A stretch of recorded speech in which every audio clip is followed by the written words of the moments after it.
Olá, pessoal, tudo bem? Estamos aqui hoje para mais um episódio, sexto episódio do Desenrola Vai Bebê.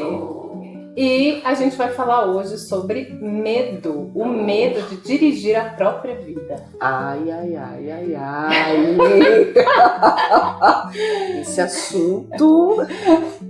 Esse assunto promete.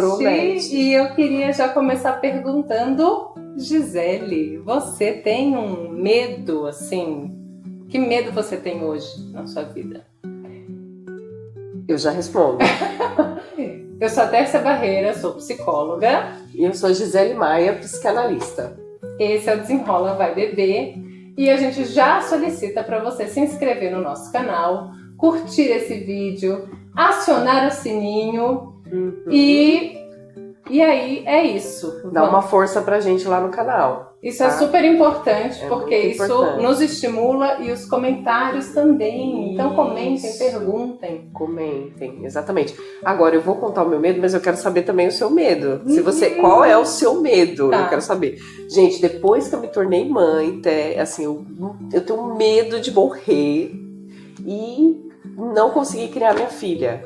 Mas aí, assim, antes eu gostava de atividades mais que tinha mais radicais, que tinha muita adrenalina. Hoje eu penso, não vou fazer. Não vou fazer. Eu também tive isso. Com a É. maternidade, eu saltei de bungee jump, aquelas coisas todas. Uhum. Depois que eu me tornei mãe, gente, Assim, eu fiquei totalmente cagona. Não faço, mas não me chamem, que eu não vou. Nossa, aquele frio na barriga, há É. limites. Eu já fico, nossa, não, essa sensação de vou morrer e quem cuida E das quem crianças. cuida. E também porque a gente quer cuidar, quer ficar, né? Enfim. E assim, acho que uma coisa que é importante, a Luana, que é a filha da Gisele, tem que idade, Gi? 4 anos. 4 anos. Os meus filhos têm 13 e 11. Então, acho que quando eles eram mais novos, eu também tinha... Quando eles nasceram, eu tinha pavor de morrer, de adoecer. E é isso mesmo. Isso mesmo. Então, assim, vai pensando aí qual é o seu medo e a gente vai desenrolar aqui, né, bebê? A gente vai desenrolar esse tema e vai pensando aí qual é o seu medo, qual é o seu grande medo, né? O medo, ele faz parte da vida, né? E faz parte da vida, e saber sobre ele é se conhecer e refletir sobre como a gente pode, em alguma medida, o que a gente consegue fazer para enfrentar o que é enfrentável e o que não é. Né? Então, assim, o medo de morrer é a única certeza que a gente tem, é que a gente vai morrer, não tem o que fazer. Mas a gente pode minimizar os riscos, né? Então, assim, eu não vou pular de asa delta porque o risco é maior. É verdade, sem dúvida. Mas e essa sensação, né? Que o que era gostoso, que era adrenalina, que dava essa sensação, né? De enfrentar a morte, pode passar a ser muito ansiogênico, né? Trazer muita ansiedade, essa adrenalina. Então, acho que tem uma coisa, claro, da nossa história de vida e do respeito consigo mesma em desafiar esses limites, né? Isso aqui é algo que é importante, né? Eu preciso pular de asa delta agora, né? Nesse momento da minha vida. Mas existem outros medos, né, Gi, que acaba trazendo assim uma dificuldade de fato viver a vida por conta de alguns medos. E como a gente experiencia os medos na vida, né? Se a gente pensar, assim, quando tem eu vendo a Luana, quando ela tá com medo, ela chora, ela treme, ela corre, né? Ela expressa esse medo de uma forma mais...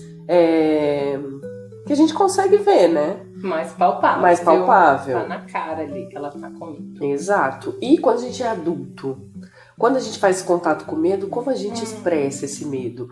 E a gente expressa? Ou a gente coloca algum outro sentimento no lugar, né? A gente fica com raiva, a gente fica triste, e a gente não faz contato com qual é a causa, qual é o medo, né? Porque isso também adoece, né, Té?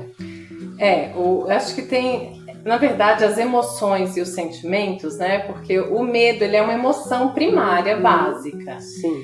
Então, quanto mais a gente esconder isso, né? Ou esconder do outro, ou de si mesma, mais sintomas a gente vai ter por conta disso. Então, aí a gente pode, primeiro, ter uma dificuldade de entender que aquilo é medo, né? E se atrapalhar nessa leitura. Sim.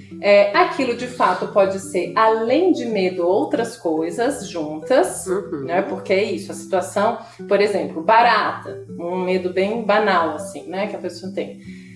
Acredito que esse é um medo muito puro e simples, assim, tipo, é o medo da barata, que também pode ter a ver com nojo, na verdade. Pode ter. Tá misturado, né?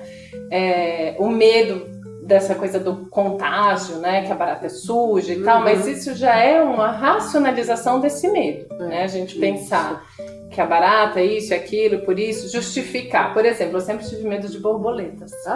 Borboletas. Mas elas são tão lindas. Eu sempre ouvi isso.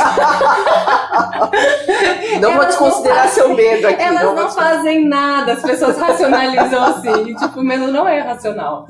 Aí depois, na análise, eu fui tentando pensar por que medo de borboleta, né? E aí, observando elas voarem, a borboleta, ela dá... Não sei se você já observou. Ela dá uma planada. Sai do lugar ali esperado. Então, ela não vai necessariamente daqui pra cá. Ela pode fazer assim... E isso me dá angústia, talvez. Olha, que interessante. Não, é interessante, né? O Freud, por exemplo, ele fala de um caso porque você falou agora que o medo não é racional, né? Ele é irracional. Então a gente não explica. Por exemplo, tem um caso que o Freud traz do pequeno Hans, que ele tinha medo de cavalos, que os cavalos iam morder ele, alguma coisa assim. Mas é um medo irracional, né? E esse medo, na verdade, tinha a ver, o que estava por trás desse medo era que ele tinha o medo da castração do pai. Então tinha uma questão edipiana aí na história, né? Então é importante a gente olhar para o que está por trás do medo, né?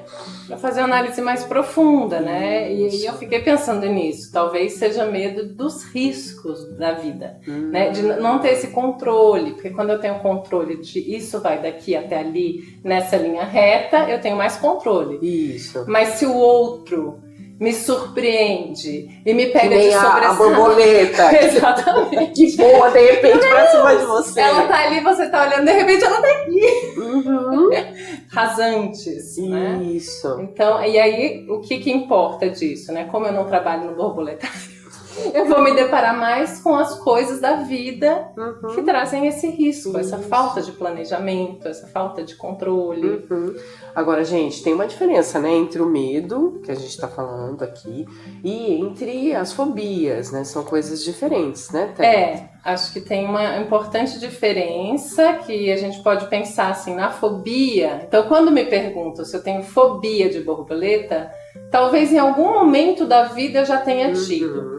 Hoje eu não tenho. Hoje eu tenho medo, né? Então, a fobia, ela é algo maior. Assim, ela te toma mais. Então, por exemplo, a fobia de borboleta seria eu olhar alguma coisa que me lembre uma borboleta, já vai acelerar meu coração, eu vou ficar nervosa, começar a suar, já não vou ficar confortável de estar aqui.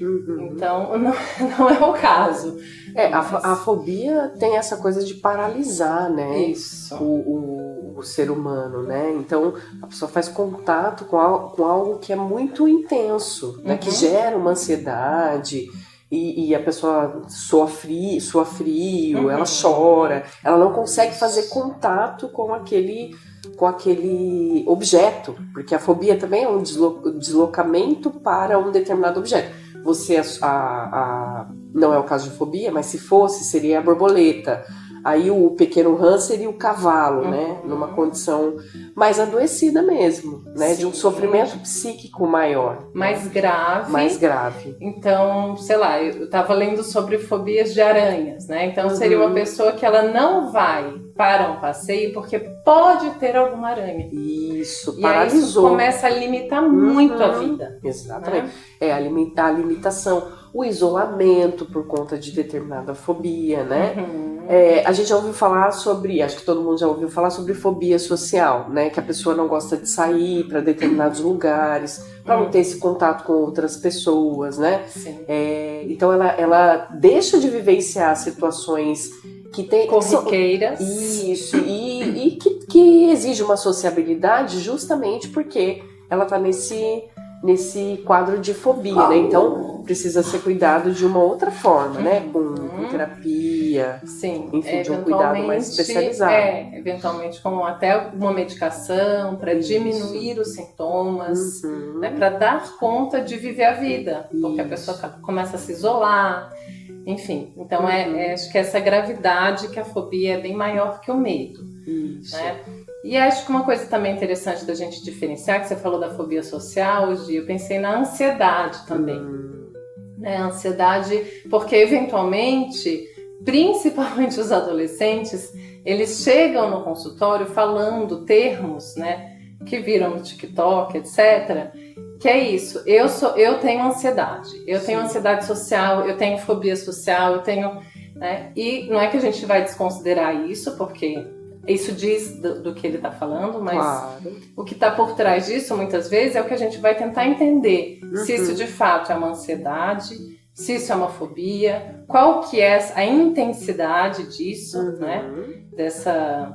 Dessa paralisação, como você falou. Sim. Então, o que me afeta, e a angústia, que também é uma palavra que está quase em desuso, as pessoas não estão mais falando sobre angústia, né? Mas que seria uma falta essencial à angústia, né? A angústia é justamente, vamos pensar assim, gosto de pensar em graduações, então seria o medo, é algo palpável, tipo isso, né? A borboleta me dá um medo. Então tem um objeto direto relacionado a isso, que me causa medo. A ansiedade seria eu pensar sobre aquilo que me gera medo. Então já é uma imagem que eu faço, e aí eu tenho ansiedade porque, no fundo, eu tenho medo. Né? Então eu passo mais... E a angústia é ainda mais aberto. Mais indefinido, né? Mais indefinido, sem contorno. Inclusive, o Freud, ele fala que a angústia é como se fosse uma fase onde ainda a gente não sabe, a gente tem uma indefinição desse medo também. Então, às vezes a gente fala assim, nossa, eu tô sentindo uma angústia, gente, mas eu não sei do que é, eu tô angustiada, não sei o que é, né? E aí meio que se mistura, né? Mas até essa definição do que de fato está acontecendo, né? O que é que você tá com medo, o que é que está gerando essa angústia, ele fica nessa fase, né, meio que indefinida. E né? Quando a pessoa fala isso, que eu tô com angústia, isso já ajuda, Gi, porque justamente a angústia é algo que a gente não tem muito nome, né? Sim. Eu não sei o que é, mas eu tenho uma sensação, né? Dá um aperto, um entalo, uma vontade de chorar, que eu não sei porquê, não sei da onde. Exato. Né? E aí, mas quando a gente sabe que a gente não sabe o que é, isso é um dado importante. Porque muitas vezes as pessoas tentam trazer soluções imediatas para problemas complexos. Sim. Porque a angústia é isso, a angústia de viver é angustiante.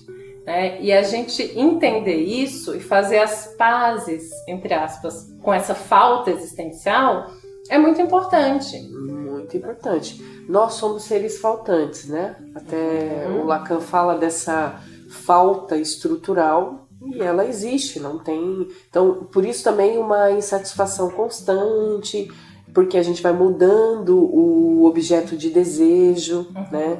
Então isso vai mudando, externamente isso vai mudando e essa falta e essa angústia ela é natural do ser humano. Mas como a gente lida para isso, quanto mais a gente fala sobre isso, fala sobre os medos, fala sobre essa angústia, como você comentou, Té, a gente meio que diminui isso tudo, né? A gente deixa um pouco menos assombroso. Sim. Né? Sim, exato. Essa semana com a paciente a gente estava justamente falando sobre isso, ela própria trazendo uma reflexão de que ela se percebeu reclamando sempre de alguma coisa. Achei isso ótimo quando ela traz essa percepção. Porque muitas vezes o discurso, né, ele se repete, então, mas sempre as pessoas tendem a querer achar culpados. Sim. Então, assim, meu marido não faz o que eu quero, né? Assim, se ele fizesse isso, essa lista de coisas, eu estaria bem. Sem passar pano aqui para marido, né? No sentido que eventualmente realmente deixam a desejar nessa coisa das atividades domésticas e etc. Mas comece também, acho isso interessante, comece a se observar se não existe uma repetição disso e o nível de satisfação quando é realizado o seu desejo. Então, assim, se aquilo fosse de fato tudo para você, na hora que aquilo se realizasse, você ia estar completo. Sim. E não vem. Não vem. Logo aí você desloca isso para outro objeto. Esse desejo vai ser deslocado para outro objeto.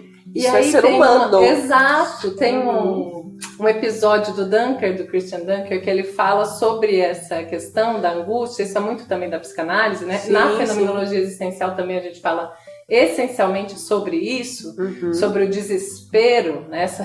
Essa falta de esperança, e o quanto que é importante a gente olhar para essa angústia, porque o desejo, né, de viver está relacionado com isso. Então, exatamente. Eu preciso eu vou fazer esse movimento. Em vez de eu esperar que o outro faça, eu vou em busca do meu desejo, que seria o que realizaria parcialmente aquela angústia. Sim. E atenderia aquele momento da vida, né? Então, não é nem a gente ficar sempre acomodado de isso, tipo, estou super feliz, me iluminei e não tenho mais não tenho mais desejo tranquilo. E apego a nada, né? Atingir a iluminação, e nem também a gente trazer esse sofrimento tão fundamental, a gente usar este sofrimento para eventualmente a gente se satisfazer com algumas coisas. Sim. E o medo, ele traz essa oportunidade da gente olhar para tudo isso também, né? Até porque se a gente pegar em determinados momentos da vida, o medo, ele também tem esse fator de proteção, né? Na infância. E aí a gente... Porque o medo é uma travessia. Você vai galgando, né? Você vai se conhecendo, vai olhando pro medo e vai vencendo, vai mudando, né? Vai mudando o medo. Do escuro para outros medos. Para outros medos, exatamente. Mas, gente, agora a gente precisa... O tema inicial no começo foi medo de dirigir a própria vida. A gente fez esse rodeio no começo pra gente dizer como às vezes é difícil a gente dirigir a própria vida, né? E aí, assim, esse dirigir não é o concretamente você pegar o carro, que pode ser também, que é um medo muito comum, né? Muita gente tem vê medo nas de faixas dirigir. aí nas esquinas. Medo de dirigir? Me ligue, vamos fazer umas aulas. Isso. E a gente sabe que está relacionado muitas vezes com questões psicológicas, emocionais, inconscientes, né? Então tem isso, né? Eu já na clínica peguei pessoas que têm questões com dirigir, não conseguem dirigir sozinha. E aí a gente se questiona, né? Mas é o medo de dirigir, propriamente dito, é isso, não é só, mas é isso, ou tem questões por trás, né? Sempre tem. Sempre tem, né? Então eu tenho medo de dirigir, ou às vezes de assumir também a direção da minha vida. Então se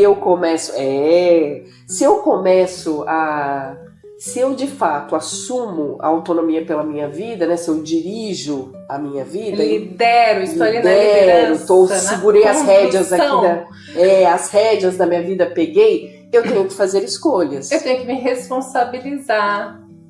Eu tenho que assumir que em alguns momentos a pessoa que antes fazia esse controle para mim, essa gestão para mim, eu vou levar você para a escola, eu vou levar você para o trabalho, eu vou isso, eu vou aquilo, eu vou levar você para o shopping, essa pessoa, ela sai desse lugar de gerir os seus compromissos, a sua agenda, e você tem que fazer isso por você. E o quanto que a gente está preparado para fazer isso. O quanto que a gente assume isso de fato, né? Transpor esse medo de assumir a própria vida, de assumir quem a gente é. E aí você trouxe pacientes que têm esse medo, eu vou trazer o contraponto, porque eu tenho uma paciente que ela é a pessoa que dirige. Né? Então também a gente pode pensar nisso. Então, até que ponto que eu dependo. Parece uma relação meio de uma dependência e uma codependência, né? Então, eu dependo de você, você dirige para mim e o outro dirige para você, a sua vida. Né? Então, esse jogo, em alguns momentos e em algumas relações, vai ficar por isso mesmo, né? Sim. Então, pode ser que em algum momento, por um trauma, um excesso de responsabilidades, uma fase da vida muito difícil, aquele medo de dirigir apareceu. E aí, conforme a gente vai tratando e cuidando e minimizando as responsabilidades que estavam, né, numa sobrecarga ali, eu volte a ter condições de dirigir. Mas pode ser que eu não volte. Mas é interessante olhar para isso, né? Que perdas e ganhos eu tenho quando eu estou no banco do passageiro ou na direção. Na direção, exatamente. É isso mesmo. Téia, você foi maravilhosa agora. Maravilhosa. Mas e aí, Gi? Maravilhosa. Aí você chega, a pessoa tá ali, né? Na sua frente, o paciente, aí você chegou nesse ponto. E agora? É isso, então, vamos pensar.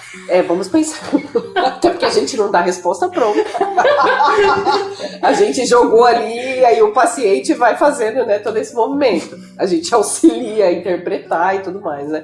Mas assim, é interessante, porque esse medo de dirigir, que ele aparece no concreto, o dirigir mesmo. Mas se a gente olhar para trás, pode ter uma relação familiar que colocou para a pessoa, porque eu já escutei assim na clínica. A minha mãe me disse que eu nunca ia dirigir.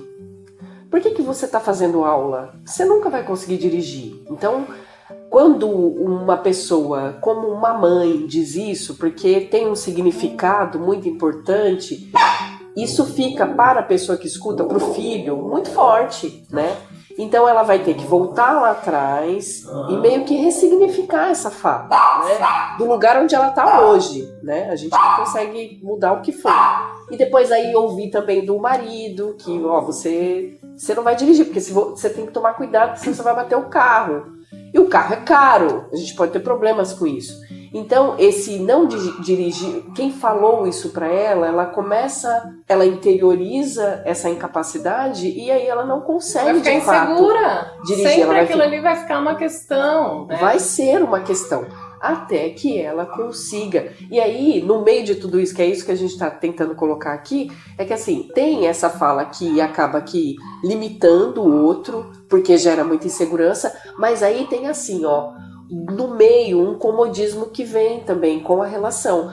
Então você falou que eu não consigo dirigir, né, o marido falando que não consegue dirigir, e aí ela também aceita e entrega tudo para ele, né? Então, o controle da própria vida. Então a agenda fica muito relacionada para ele. E aí, gente, a gente também faz assim, a gente se coloca no lugar de vítima e a gente começa a reclamar. Mas eu não tenho carro para resolver isso.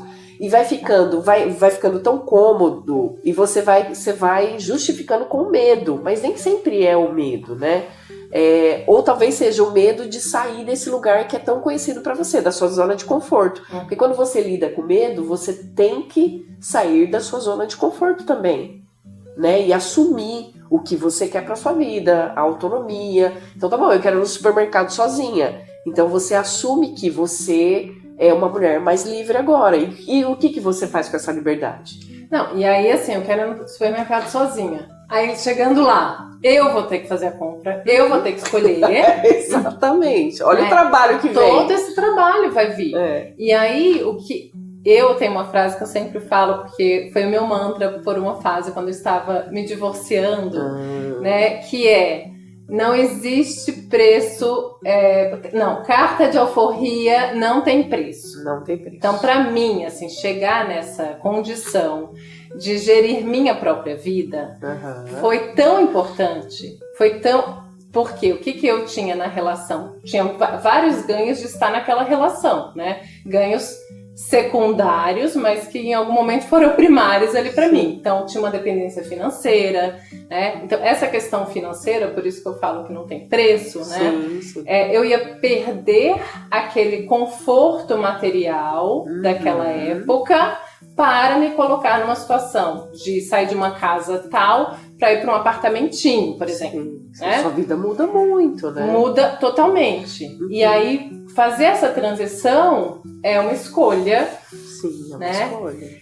E o que acontece? Dependendo dos seus valores e da sua consciência que você vai tomando, esses sintomas vão sendo mais intensos.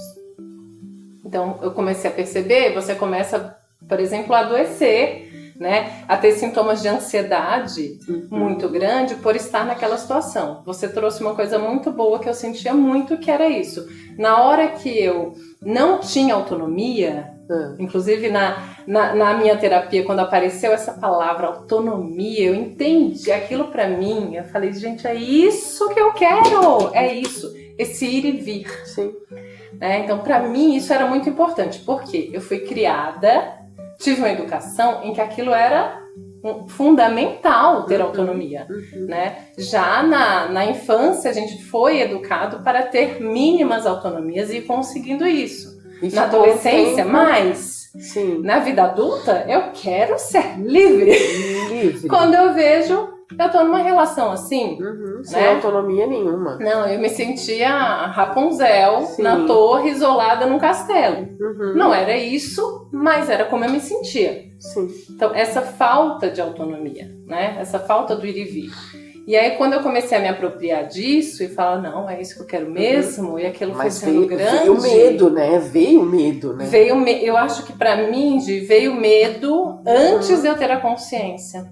Quando eu passei a ter a consciência que eu precisava daquilo, aquilo passou a ser uma solução pra minha vida. Eu falei, não, eu preciso disso sim. Eu comecei a beber desse desejo de ser autônoma. Olha. De ter essa liberdade, né? De ter minha casa, que seja uma casa pequenininha, um apartamento, mas eu quero decidir.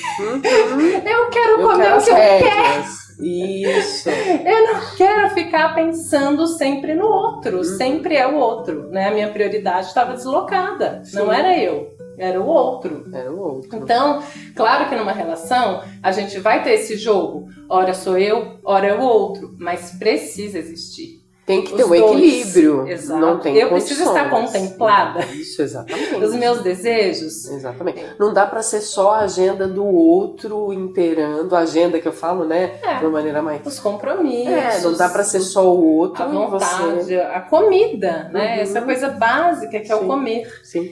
Então, por mais que a gente tenha medo, né? A gente precisa enfrentar. Olha, tem um livro, esse livro é infantil, ele chama O Medo. É um livro que eu uso muito com a Luana, né? E no final do livro, ele fala assim, se ficar o bicho pega, se correr o bicho come. Se correr o bicho pega, se ficar o bicho come. O bicho come. Eu sou péssima pra ditado, gente. É isso. Mas é isso que você falou. Aí ele fala, como é que é? Se correr o bicho pega, se ficar o bicho come. E se tiver medo, encara que o medo foge. O medo some. O medo, a gente está vendo aqui que ele é fundamental, né, no nosso desenvolvimento, do infantil até a nossa vida adulta. Mas, fazendo contato com ele, a gente não está falando num quadro mais adoecido, né, de fobias e tal, mas fazendo contato com ele, isso precisa ser um trampolim, um motor para que a gente consiga sobrepor isso. É fácil? Não. Mas a gente tem ajuda. Mas é possível. É possível. Ajuda da psicologia, da psicanálise, ajuda de algum amigo que esteja próximo. É porque falar é importante, né? Então, a psicologia, a psicanálise abre esse espaço para que você fale desses medos, para que a gente descubra qual a origem desses medos. Isso é fundamental. Por que eu sinto esse medo de borboleta? Então, fui buscar. Por que eu sinto medo? Eu tenho uma amiga que ela vê os podcasts, inclusive, e ela morre de medo de todos os insetos que você imaginar. Ah, eu tenho medo de barata, eu tenho medo de borboleta, eu tenho medo de tudo. Então é assim, de onde vem isso? Qual é a origem desses medos, né? Porque provavelmente tem uma relação com outras questões aí. Mais profundas. Mais profundas, e que só vai saber fazendo, talvez, terapia. Vamos... assim, porque você falou dessa coisa de muitos medos, né? Também a gente pode pensar em pessoas que têm problemas alimentares. Não com medo, mas com alergias, porque as alergias também, hoje, assim, mesmo hoje, né, os estudos mostram desde sempre, não sabemos as causas das alergias. Muitas alergias, elas não têm uma causa fisiológica, e até hoje se percebe que o emocional é muito fundamental. Né, para você desenvolver alergias.